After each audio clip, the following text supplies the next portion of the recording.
A week before I was supposed to marry Ethan Carter, the woman he loved deeply, Luna Thompson, got divorced. He brought her to me and said he wanted to call off our engagement. Tiffany Nguyen, I don't want to force myself. No matter how hard you try, you'll never be her. I left calmly, chopped off my long hair, changed into a bold biker outfit, and returned to the world that had always belonged to me. He laughed with his friends. Who would ever like a wild girl like that? She's not the kind of woman you marry. But then a photo spread like wildfire across high society. A slender, pale hand rested on the chest of the most arrogant heir in the jewelry world. His tattooed, muscular arm was wrapped tightly around a woman's waist, and the chemistry between them seemed to pour right out of the screen. Finally, Ethan called me. Who is he? But the reply that came wasn't mine. It was a deep, lazy male voice. Your ex, huh? Let me introduce myself. I'm her legal husband. Now, let me tell you my story. I was at a bridal boutique, trying on my wedding dress for the final fitting. In just 2 weeks, I was supposed to marry Ethan Carter. Even though the gown had been custom-made, it still felt a bit tight around the bust and waist. As I stepped into the fitting room for some adjustments, I suddenly heard a conversation outside. The voices grew clearer with every word. Did you know? Ethan Carter's ex-girlfriend, Luna Thompson, got divorced and just came back to the country. I remember 3 years ago, when she broke up with him, he was completely devastated. Yeah, if it hadn't been for Tiffany Nguyen showing up and helping him through that dark time, who knows if he ever would have moved on. Who's Tiffany Nguyen? She's that rebellious little princess from high society. Can you believe she actually made Ethan Carter so obedient? But now that Luna's suddenly back, do you think the wedding will still happen? The invitations are already sent out. If the ceremony gets cancelled, they'll be the biggest joke in town. When their chatter finally faded, I took off the wedding dress that no longer fit me and called Ethan. But he didn't answer. Amid the noise of laughter and conversation, I could still clearly hear his voice. What a poor imitation, Tiffany. No matter how hard you try, you'll never measure up to even a finger of Luna. Someone chimed in, laughing, but everyone used to say Tiffany was the hardest woman to pursue, the hardest to tame. Man, you should appreciate that. Ethan scoffed. Hard to tame? She's been like a little dog following me around for the past 3 years. But you were the one who chased her so hard you were about to marry her, weren't you? Ethan replied coldly. Would you like a dog enough to marry it? The room went silent. After a pause, his indifferent voice sounded again. A wild girl who learns to behave. That's kind of entertaining, isn't it? I hung up and stared into the mirror. My long black hair draped over my arms and collarbone, hiding the faint marks where my tattoos had once been removed. I smiled faintly. The obedient girl, I'd played that part long enough. Ethan hadn't come home for an entire week. I decided to list our house for sale on a real estate platform. Every brick, every corner of that place had been paid for by me. But now I didn't want to keep a single thing. After I finished taking care of everything, he finally called and asked to meet. The dinner party he had arranged was one he showed up to last. And when he finally walked in, the woman behind him was none other than Luna Thompson. Delicate, fragile, and heartbreakingly pitiful. She looked just a little bit like the woman I used to be. He held her hand tightly, as if he was afraid someone might hurt her. His protective stance was flawless. The room suddenly fell silent, but no one dared to speak. Every pair of eyes turned toward me. I said nothing, only lowered my gaze to the red string around my wrist. It was frayed, nearly broken. I tugged slightly at the corner of my lips and smiled faintly. When Ethan Carter brought Luna Thompson to stand before me, he said calmly, Tiffany, I'm not going through with this wedding. I lifted my eyes, looking at him without much expression. You want to call off the engagement?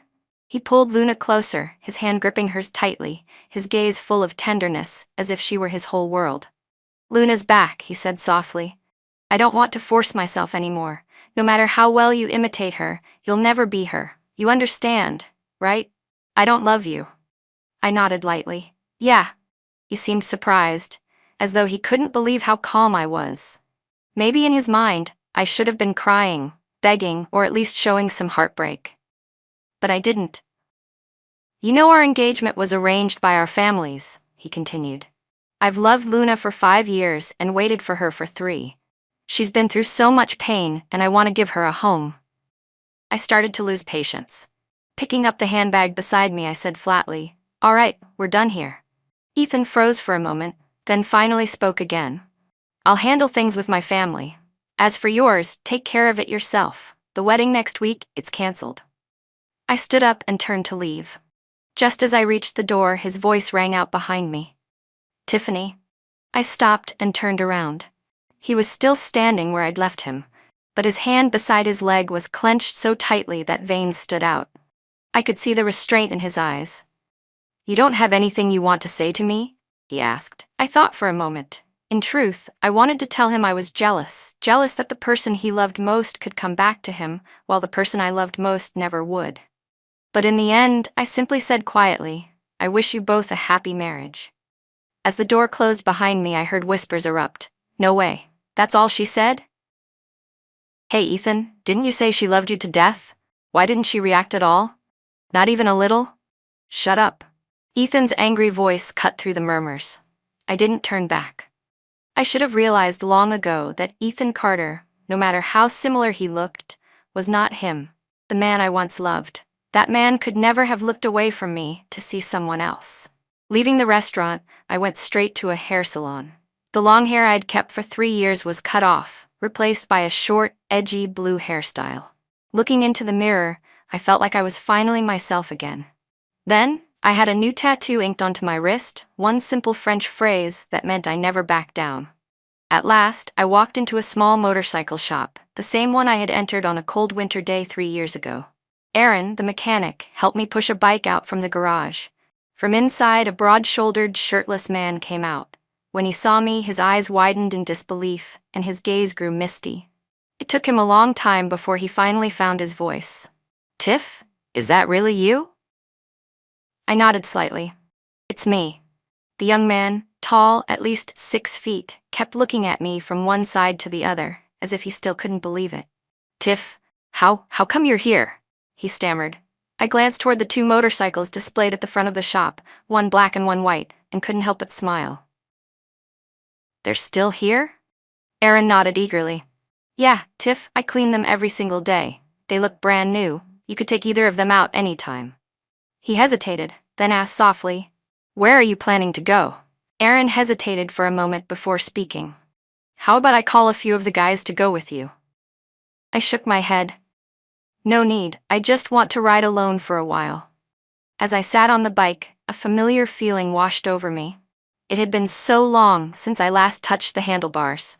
It seemed like as long as I stayed off the bike, I could pretend to forget everything that had happened that summer. Without realizing it, my eyes drifted to the black motorcycle parked beside me. Wit, the legendary one. A silhouette flashed through my memory. Aaron followed my gaze, his eyes reddening as his voice grew hoarse. "You're still waiting for Kian, aren't you? His bike. I've kept it exactly as it was. Never touched it. It's right next to yours. I always thought that one day, both of you would ride out again, together." He looked at me, his voice trembling. "Tiff, it's been 3 years. I could wait for you, but can you really wait for him?" I froze for a moment. 3 years, so much time had passed already? They say, if you listen to counterclockwise 1,000 times, you'll meet the person you long for again. I've listened to it 10,000 times, so why hasn't he come back? My throat tightened. I turned away, my nose stinging, but I forced a small smile and said softly, "That's just a lie, Aaron. People who are gone don't come back." With that, I started the engine. He didn't know how many times I'd listened to that song, so many that I memorized every note, every word. Yet the one I was waiting for still never returned. The bike roared through the night, racing up the mountain road. When I reached the peak, I stood at the edge, looking down at the glowing city below. Then I screamed into the wind, "Kian, I did what you told me. I've been good. I even agreed to get married. So why haven't you come back?" Tears spilled uncontrollably, cold against my cheeks. "You liar," I whispered through the sobs. "You promised you'd wait to see me in my wedding dress. Look, my wedding dress is right here. But in the end, I could only wear it for myself, and it didn't even fit." My voice broke as I cried harder. "I've eaten well, lived well, done everything right, but it still doesn't fit. Can you just hold me, please? The wind's too strong, I'm so tired. The barren mountain top was bathed in soft silver light. Under the pale moon, everything seemed strangely gentle. Then I heard it, a faint sound behind me. My heart skipped. I turned around sharply, but there was no one there, only the quiet hum of crickets in the dark. I wiped my tears, took a deep breath, and steadied myself before heading back down the mountain. But when I reached the shop, something felt wrong. The black Kawasaki motorcycle, his bike, was gone. My heart dropped. I killed the engine and ran inside, calling out loudly, "Aaron, where's the bike? Who took it?" Before he could answer, a motorcycle horn blared behind me. My pulse quickened, my breath caught. I didn't know why, but tears instantly filled my eyes. My hand trembled as I pressed it against my chest and slowly turned around.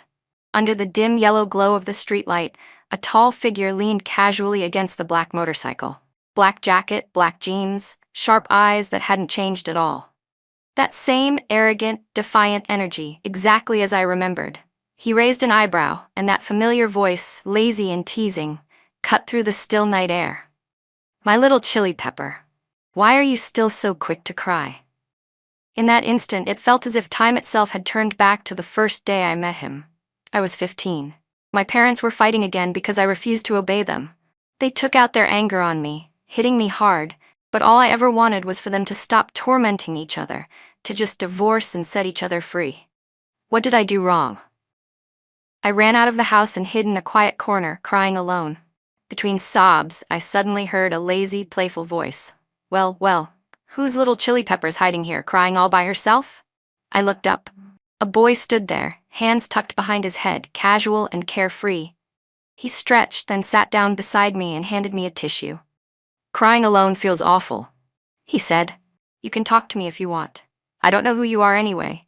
I'll just be someone who listens." We were both 15 that year. I never told him why I was crying, but he sat beside me in silence the whole afternoon. Later, I found out who he was, the notorious troublemaker from the neighboring high school.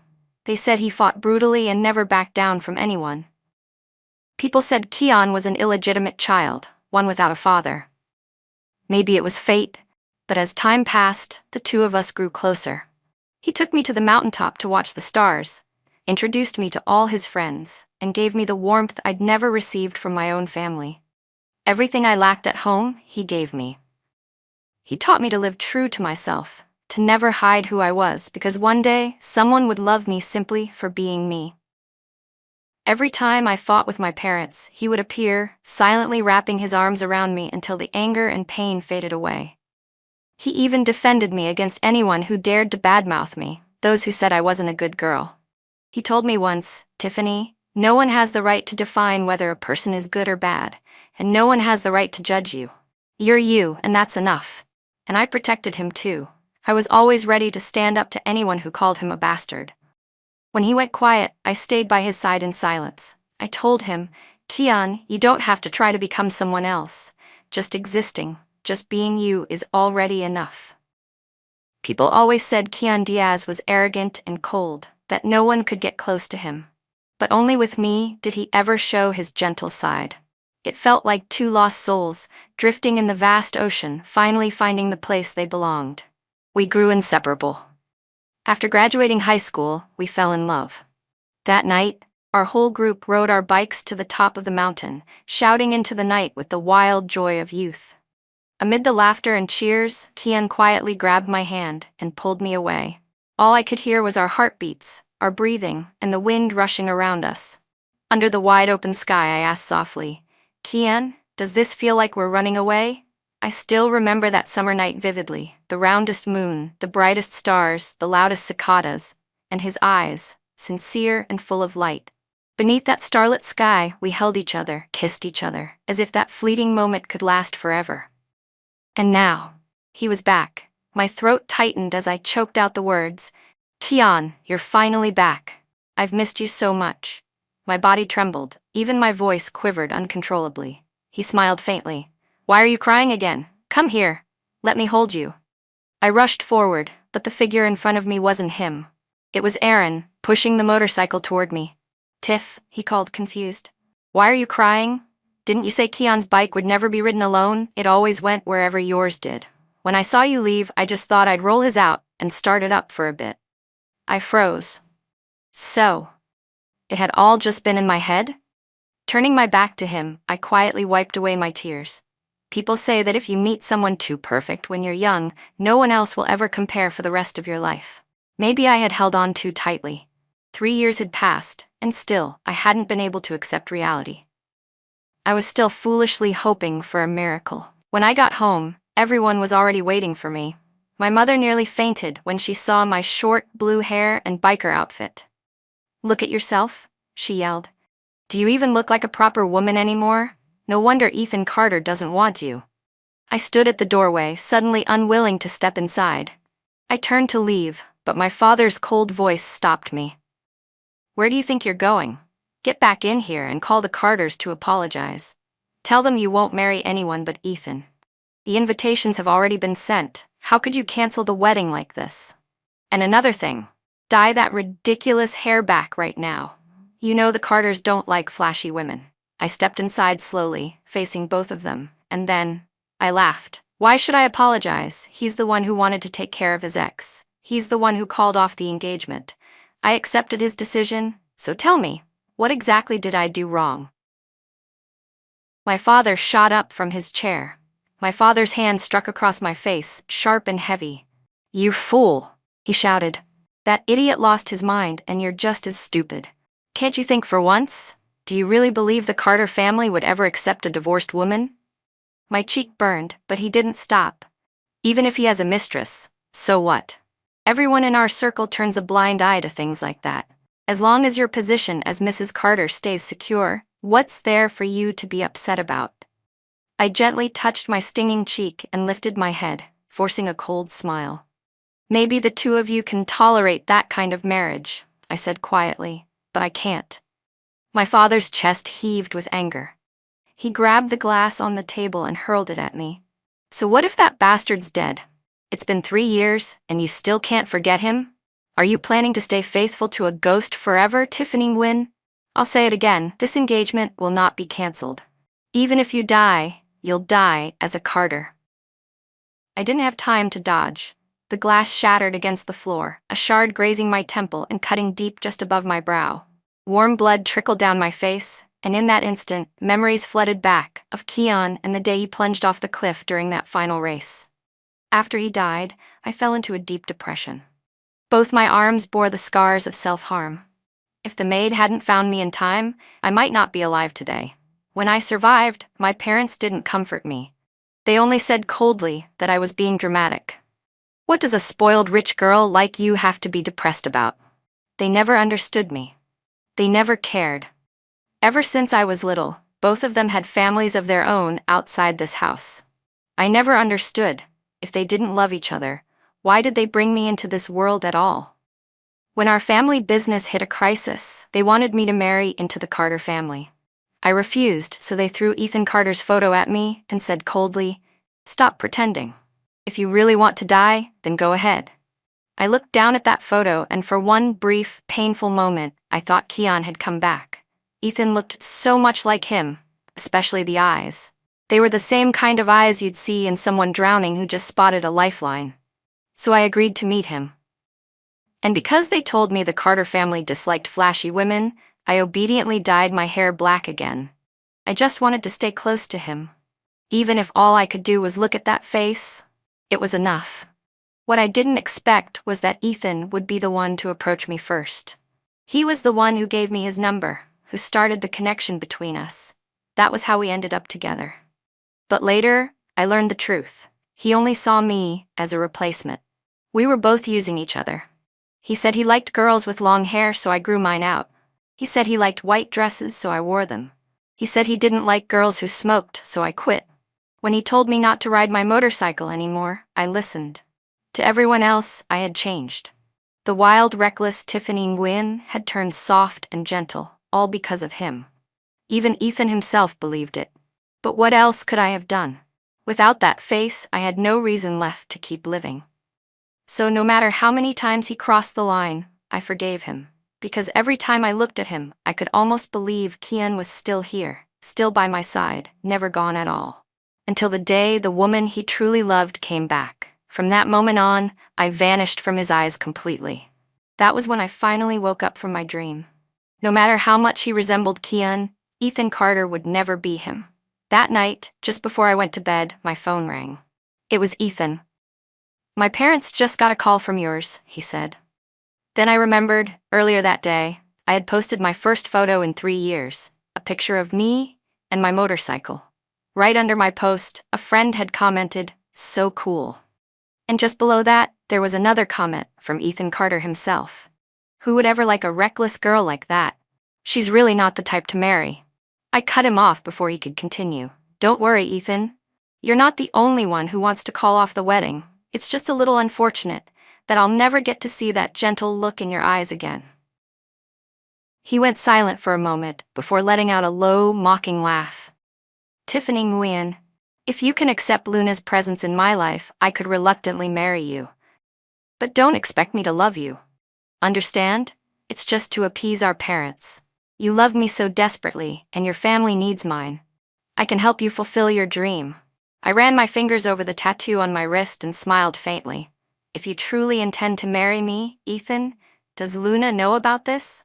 There was no reply, just the sound of his uneven breathing through the phone. I let out a soft laugh. "Ethan, I know you see me as Luna's replacement, but what a coincidence. I see you as someone else too. Do you know when you resemble him the most?" A lazy smile flickered in my mind, the smile of Keon Diaz. "It's when you're silent, just quietly looking at me. Even though I know you're not really seeing me, you're seeing her through me. I don't feel sad. Just seeing your face is enough." I took a deep breath and spoke calmly. "So, no matter how many things you made me do that I didn't like, I couldn't be angry. But you were right. No matter how hard I try, I can't become her. And no matter how much you resemble him, you'll never be him. So this game we've been playing, we're even now. I don't owe you anything, and I don't love you." I paused. "Let's cancel the wedding." Before I could finish, Ethan hung up on me abruptly. I stared at my phone screen for a long moment, then reached for 2 sleeping pills. Only in dreams could I see Keon again. Only there could I return to those dazzling 4 years of love we shared. After the college entrance exams, under the cheers of all our friends, we officially became a couple. Do you know what it feels like? To hold hands with the person you love, to walk down the street together, to share a cup of milk tea, to watch a movie in silence, and still feel like the air between you is sweet? We could ride our motorcycles freely, racing through endless roads under the open sky. Aaron once said, "You and Keon are the most beautiful couple I've ever seen. Just standing next to each other, you look like you walked straight out of a romance movie." I laughed and teased him. "If you can compliment like that, say more." Keon just shoved his hands into his pockets, leaned lazily against his bike, and watched me joke around with our friends. That was his way, quiet, calm, but his eyes always followed me. Later, we got into the same university. Together, we formed a racing team and entered countless competitions. The professors said Keon had a natural charisma. His name showed up on the university confession board every day. When class ended, girls would wait outside just to hand him love letters. Afraid I might get jealous, he went and bribed the campus radio station. Every day, they'd play love letters he'd written to me. I'd get goosebumps every single time I heard them, and he'd laugh while hugging me. "If you don't get tired of hearing them, I'll never get tired of writing them. I'll write you one every single day." Everyone thought a couple like us wouldn't last long. But against all odds, we were together for 4 years, until my parents found out. That day, they called me home, furious beyond control. They ordered me to break up with that bastard child. I refused. My father was so enraged he grabbed a cane and raised it to strike me. I lifted my chin, meeting his eyes without fear. "You both already have your own families," I said steadily. "All these years, neither of you has ever cared about me," I said, my voice trembling with anger. "So what right do you have to interfere in my life now? I've had enough of your hypocrisy. In your eyes, what am I exactly? A tool? A bargaining chip you can trade away whenever you please?" My father roared, "I gave you life. You'll never escape the fate I decide for you." My mother's voice was cold and sharp. "I've spoiled you too much, that's why you've forgotten your place. How dare you talk to us like that? Is that bastard the one who taught you these things? The cane was already raised, about to come down on me, when suddenly, a familiar figure burst through the door. Kian Diaz. He pulled me behind him and stood in front of me, shielding me completely. All these years, he said, his voice low but firm, you've never cared about her, not once. You've never shown her any real affection. So what gives you the right to demand her obedience now? He stared at them, eyes burning with resolve. She's the one I love the most. If you don't love her, then I will. If you don't need her, then I do. That day, Kian took my hand and led me out of that house. We didn't say a word, but that night, he held me in his arms until morning. We made a promise. After graduation, we would get married. But as graduation approached, I began to notice someone following me. Sometimes, while walking down the street, a flower pot would suddenly fall from above. Kian grew quieter, always lost in thought, as if he was carrying some heavy burden. Then one day, out of nowhere, he asked, Tiff, if one day I'm not here anymore, what would you do? Without hesitation, I answered, I'd go with you. I'm not joking, he said. Neither am I whispered. Before 15, I didn't have a family. I didn't have friends. I was rebellious, angry, and I didn't know what living meant. But since meeting you, you became my salvation. I never imagined everything would end like that. What would I do if Kian wasn't by my side anymore? He sighed, his voice deep and gentle. Even if I'm gone, you have to live well. Find someone who loves you. Get married, have kids. Promise me that. I wrapped my arms around his waist tightly and pouted. What nonsense are you talking about? For the rest of my life, I'll never wear a wedding dress for anyone but you. He chuckled softly, rubbing my head. My princess, I wouldn't dare ask you to. I looked up at him, half joking, half serious. You'd better not, or I'll marry some random guy just to make you regret it forever. He laughed again, his tone warm and teasing. If you ever do get married, and the groom isn't me, I'll come and steal you away. Kian once told me he'd win for my sake, that he'd kneel before thousands with a championship trophy and a ring, giving me the grandest proposal anyone had ever seen. But I never imagined that would be his final race. In my dream, everything blurred. There was only a fog-covered forest, the roar of the crowd echoing in my ears, and the suffocating heat of that summer day. Then, on the giant screen I saw it, his motorcycle plunging into the ravine, flames erupting, the world burning red. And then, silence. My world turned soundless. I woke up with a gasp, my back drenched in sweat. My phone buzzed. It was Aaron. Tiff, he said, there's a street race on the mountain this afternoon. Everyone's gonna be there. You coming? I lifted my head, looking at the sky outside. Yeah, I said softly. Of course. This wasn't my home turf anymore, but maybe it was finally time to move forward. Aaron continued, this one's just a small local race. The big international one's in 2 days. Do you want to join the race? Aaron asked, excitement gleaming in his eyes. Blondie and the others are already there. I leaned against my bike, lit a cigarette, and took a slow, deep drag. Let's go. It's about time I warmed up my hands again. Word was that this race had drawn many famous riders, especially one mysterious black rider from overseas. His performances were so extraordinary that he had become a legend in the racing world. The only pity was that he never took off his helmet. No one knew what he looked like. If I ever meet him, Aaron said eagerly, I swear I'm getting his autograph. I exhaled a stream of smoke and smirked. Look at you. Fine, next time I'll get you the championship trophy myself. Aaron's eyes grew red. Tiff, seeing you like this again makes me really happy. I patted his shoulder and took the last drag from my cigarette. When I turned around, my gaze unexpectedly met Ethan Carter's. For a split second, I could see it. His eyes lit up the moment he saw me. Tiffany and Gwyn, he said quietly. I ignored him, flicked my cigarette to the ground, and turned to leave. But before I could, he grabbed my wrist. We need to talk. He stood in front of me, blocking out the sunlight. All I could see was his shadow falling over me.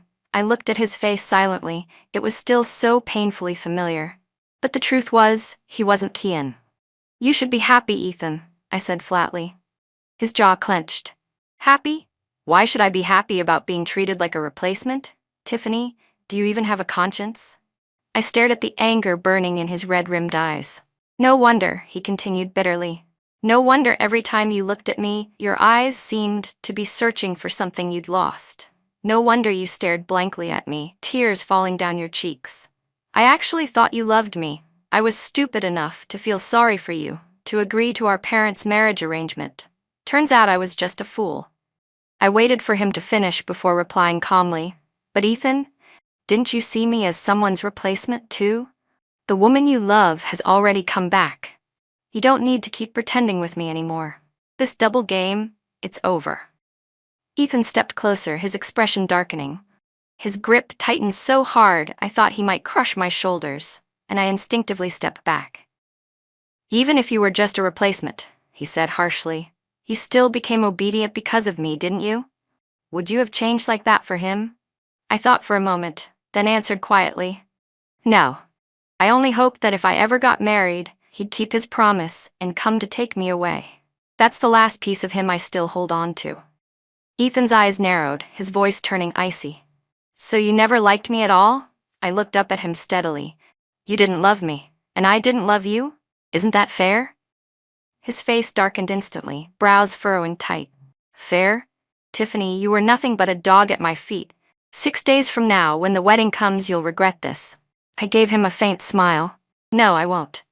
I packed my bags and boarded a flight to Hallaton City. There were only 4 days left until the wedding, but my parents still refused to give up on it.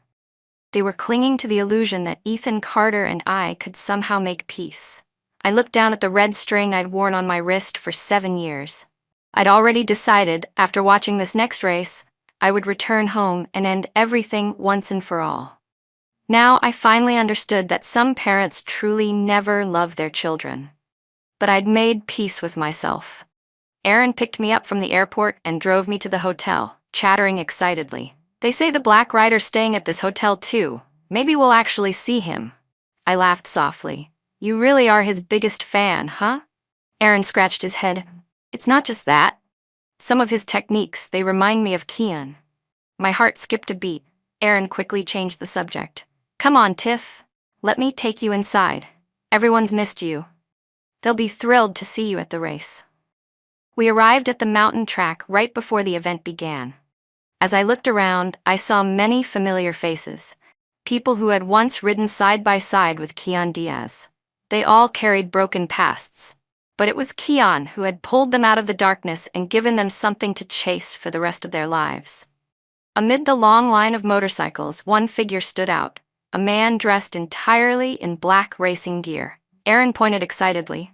Tiff, that's him. The distance was too far for me to see clearly, but just as I turned my head, that rider tilted his slightly toward me. A strange, indescribable feeling rushed through me. My hands began to tremble, and my heart pounded so violently it felt like it might burst from my chest. The race began. Aaron shouted, Tiff, he's in the lead. The man shot forward like lightning, accelerating with perfect precision, leaving every competitor far behind. It was as if he had no fear of death, charging ahead at a breathtaking, reckless speed. Suddenly I was back 3 years ago at another race, watching Kian Diaz pull down his helmet and grin at me before saying, I'll bring you the championship trophy and propose with it. Now as I stared at the dark figure on the track, my chest filled with a familiar ache, a blend of hope and heartbreak. I needed an answer. No matter who he really was, I had to see the face beneath that helmet. I grabbed Aaron's hand and ran straight toward the area beneath the winner's podium. Minutes felt like hours, stretching endlessly, like waiting in an airport for a flight you knew would never arrive, yet still refusing to give up hope. Then, the big screen flickered. The Black Rider had crossed the finish line. He was the champion. His name flashed on the leaderboard. It was foreign. The camera zoomed in just as he raised 2 fingers to his lips and gently blew a kiss into the air. In that instant, I felt as if that kiss had fallen right onto my skin. A wave of heat surged through my chest. He followed the crew backstage. I hurried to use my contacts to get in. And finally, I stood right in front of him. I knew it was rude, but I didn't care anymore. I had to see his face. Looking up, I asked in English, "Can you take off your helmet?" He didn't move. He just stood there, silently staring straight at me. That posture, that presence, it was too familiar. My heart raced uncontrollably. Then he finally spoke, his voice deep and calm. Sorry. Just one word. Sorry. And the world around me turned unbearably cold. So it really wasn't him, right? Memories came crashing back. I remembered that summer when Kian had asked me, if one day I'm not here anymore, what will you do? And I had said without hesitation, I'll go with you. But in the end, I couldn't die with him. My head bowed, my lips trembled. There was nothing left to hope for anymore. I turned to leave, but then a hand caught my wrist. I froze. My gaze drifted down from his long fingers to his wrist, where veins stood out against his skin. There, around his wrist, was a red string, old, frayed, and nearly broken. The same as mine. My mind went blank. A single tear fell onto the back of his hand. In front of me, he slowly reached up and removed his helmet. That face, the face I had dreamed of for 3 long years, appeared before me. The familiar smirk at the corner of his lips hadn't changed one bit. It was Kian. My heart stopped. I wanted to say, I missed you so much, but no sound came out. Only then did I truly understand what it meant to be so overwhelmed you couldn't speak. 3 years had passed, yet he looked almost exactly the same, still the man I had loved so deeply. But something was different. I couldn't tell what. Maybe that's why my vision blurred as I looked at him. Under the dazzling lights, Kian Diaz stood there, bathed in gold. Against the glow, he looked unreal, like a dream stepping out of the past. His eyes narrowed slightly, a faint glimmer of amusement flickering in them. The corners of his lips curved into that familiar smirk.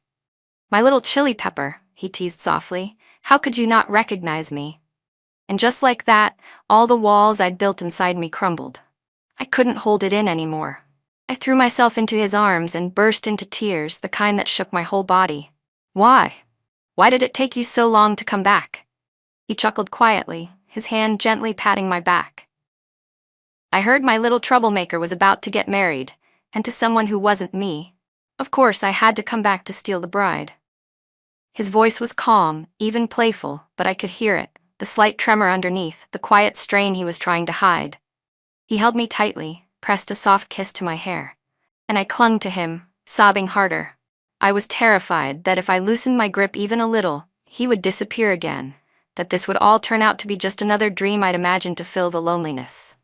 I didn't want to wake up, not yet. Even if it was only a dream, please, let me stay here a little longer. Then he whispered into my ear, his breath warm against my skin. "I'm sorry, I once promised I'd win the championship and propose to you, but I'm 3 years late, do you blame me?" I shook my head, my voice trembling. "No. I don't blame you. As long as you came back, that's enough for me. I don't need anything else. I just need you." That day, during the award ceremony, he stood before everyone, tall and radiant under the lights, and handed me the championship trophy. And then, in front of the crowd, he took out an engagement ring, 3 years late. As I looked up at him, my vision overlapped with memories from long ago, the promise he once made, the dream we thought had died, and now, finally, its beautiful conclusion. That night we poured 3 years of longing into each other, filling every empty space that time had carved between us, with tears, sweat, kisses, and the warmth of skin against skin. Neither of us wanted to stop. Only when I was nestled in his arms, completely spent, did he finally start telling me what had happened during those missing years. A story so absurd, so cruel, it barely felt real. He and Ethan Carter were blood brothers.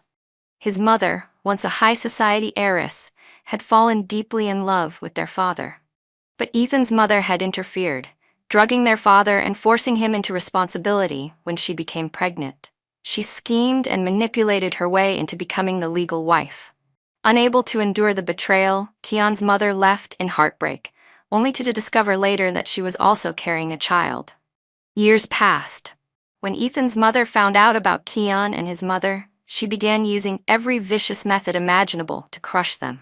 That cruelty planted something dark inside Kian's mother, an unrelenting thirst for revenge. She started grooming him to rise, to become powerful enough to reclaim everything she had lost. She took him overseas and forced him to inherit her brother's business empire. But the Carter family wasn't going to stand by idly, and because of me, his mother made her move. In that moment, I remembered all those times I'd felt someone following me, the near accidents, the shadow that seemed to always lurk nearby, and suddenly, everything made sense. Kian had begged her to leave me out of it, but she was obsessed, beyond reason. So she made him a deal. If he wanted me to stay safe, he had to disappear from my life. So the accident was staged. The explosion, the fall, all of it carefully arranged. He had been forced to leave the country. For 3 long years, he barely slept a few hours each night, throwing himself into work, determined to return to me as soon as he could. His voice broke as he spoke. "You have no idea how much I missed you." He told the story as if it belonged to someone else, as if the pain wasn't his own, as though by keeping it distant, he could protect me from feeling it. He told me about the endless days learning to run a company from scratch, about proving himself to men who wanted him to fail, about breaking free from his mother's control piece by piece.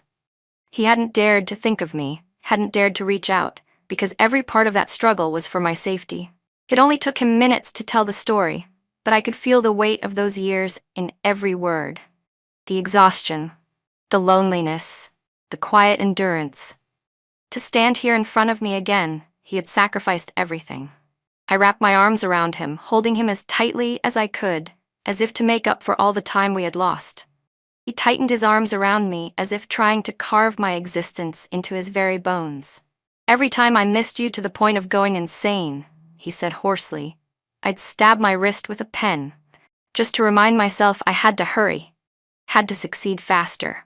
Because if I didn't, my girl wouldn't be able to wait any longer. I promised I'd bring you the championship trophy and propose. I couldn't break that promise. I said I'd marry you, and I knew my silly girl would wait for me, right?" He gave a quiet laugh, his eyes soft but filled with exhaustion. "So I worked like a madman, studied, fought, clawed my way out from under her control step by step, just so I could stand in front of you again. I knew. I could feel every word. My tears had dried, only to fall again, like all the emotions I'd buried for 3 years had finally burst free." He cupped my face, his thumb brushing away the tears, before pressing a gentle kiss to my forehead. "My stubborn little girl," he murmured. "Will you marry me?" There were only 3 days left until the wedding that was supposed to happen between me and Ethan. I pulled Kian to the registrar's office that very afternoon. When the red seal was stamped on our marriage certificate, over the photo of us smiling together, I laughed and cried all at once. He panicked, wiping my tears. "I'm sorry," he whispered, his voice trembling. "I'm so sorry, I came back too late." I shook my head, wiping my cheeks with the back of my hand. "As long as it's you in the end," I said softly. "Being late doesn't matter." Around that same time, a photo began circulating through the entire racing community. In it, a slender, fair hand rested on the chest of the most desirable champion racer of the season. His tattooed, veined arm wrapped tightly around the woman's waist. The image was electric, overflowing with intimacy. It turned out Aaron's friends had taken the picture after the race ended. No one knew how, but somehow it had gone viral, spreading like wildfire across every racer's feed. The moment it hit the group chat, chaos broke out. "Wait, doesn't that girl look exactly like Tiffany Nguyen? No way, that can't be her. Tiffany's supposed to be that elegant, long-haired debutante, right? Since when does she have short blue hair and wear tank tops like a biker chick? Actually, I think that was what she used to look like before she got engaged to Ethan. The guy in the picture, he kinda looks like Ethan Carter, doesn't he? Are you kidding? When did Ethan ever know how to race? No, not Ethan. It's some foreign racer. But damn, the two of them look perfect together." Funny thing, Ethan was drinking with us last night, bragging that before the wedding, Tiffany would come crawling back to him, begging to marry him. Ha, so the almighty Ethan really thought she couldn't live without him, and turns out he was the one being replaced. At that exact moment, I was in the fitting room, staring at the wedding gown Kian had secretly commissioned years ago, a custom piece flown in from overseas. My phone rang. It was Ethan. "Tiffany Nguyen," his voice barked through the line. "Who the hell is he?" I was adjusting the train of my gown when Kian caught my gaze and smirked lazily. Taking the phone from my hand, he lifted it to his ear. "Old friend," he drawled, his voice smooth and calm. "Let me introduce myself. I'm her lawful husband." Then he hung up without another word. Later that day, we met up with everyone from the old crew. Together, we rode our beloved bikes up the winding mountain roads.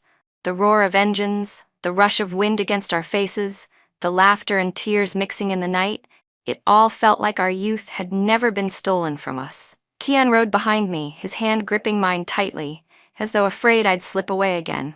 It felt like we were 18 all over again, running wild beneath the stars. He leaned close, his voice low and teasing against my ear. "Hey, Chili Pepper? Want to run away with me?"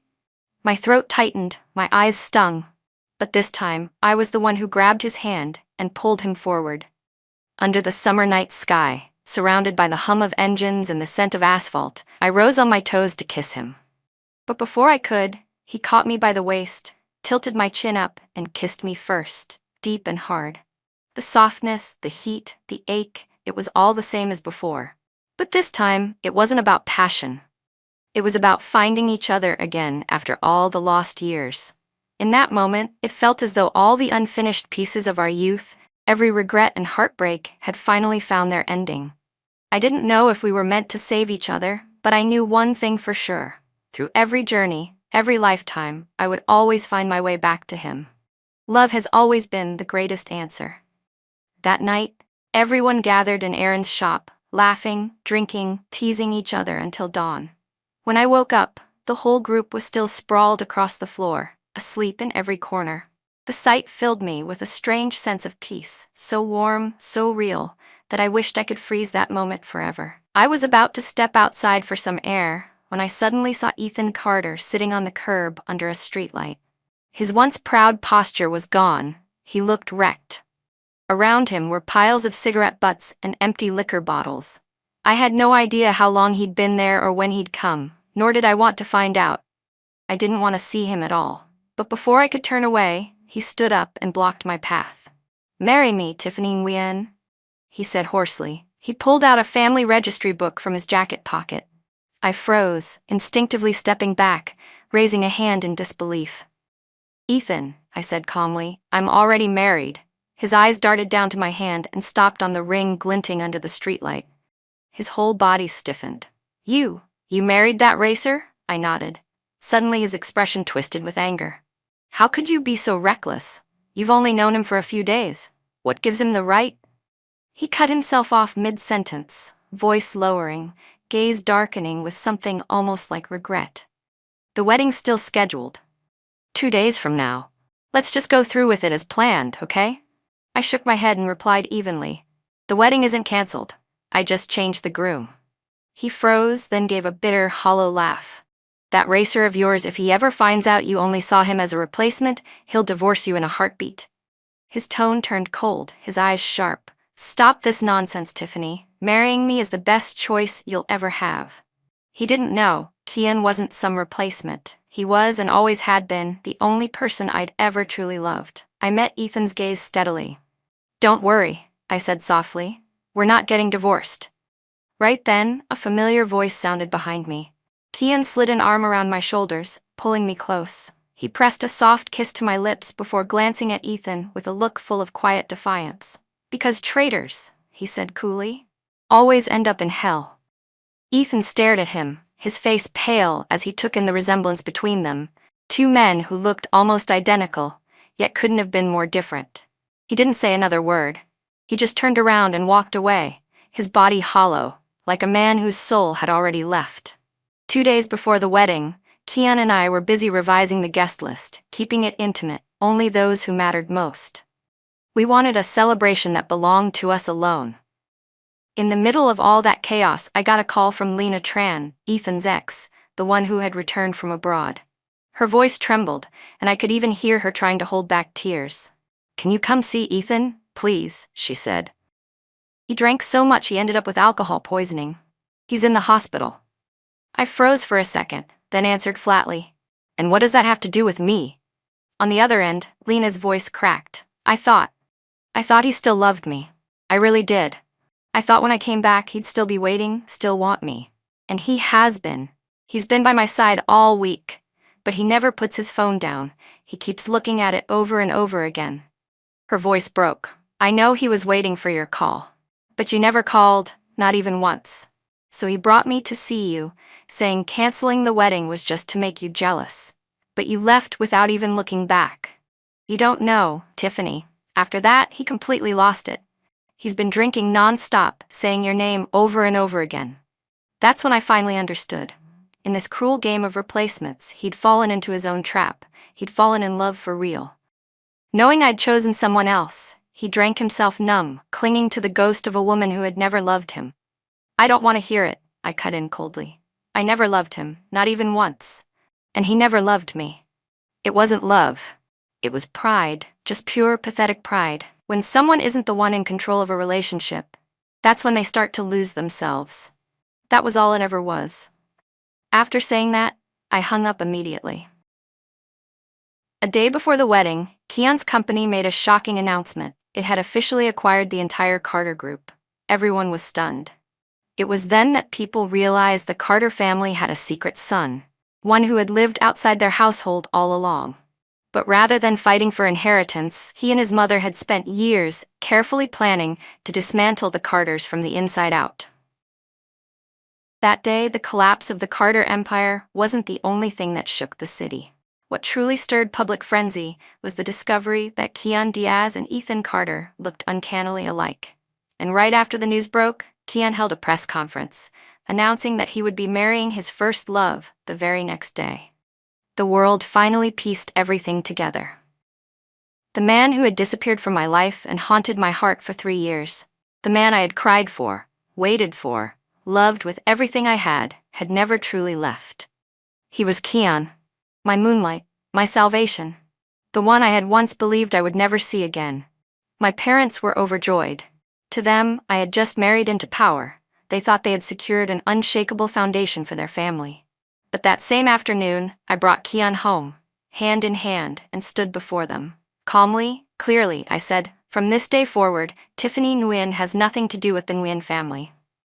In the past, I had never been brave enough to sever ties completely. I'd trapped myself in cycles of guilt and self-blame. I told myself that because they'd given me life, I owed them gratitude. I had hoped, so foolishly, that one day they would love me, understand me, see me. But now I finally understood.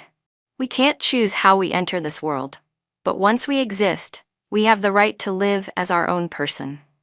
Through years of heartbreak and illness, they had only ever watched from afar, never helping, never caring, letting me drown in my own despair. But I didn't need their pity anymore. I didn't need their approval. I already had someone who loved me. Someone who had returned from the edge of death just to keep his promise. They had never once saved me. And if I couldn't have their love, then I no longer wanted anything from them at all. Not everyone in this world is blessed with a loving family.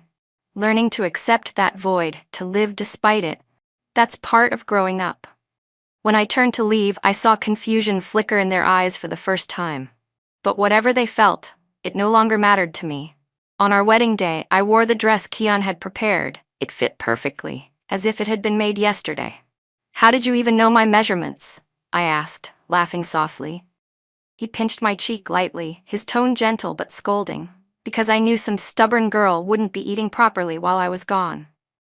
He looked impossibly handsome in his fitted suit, no longer the wild, reckless boy I'd fallen for, but a man, steady, warm, whole. Standing behind me, he wrapped his arms around my waist.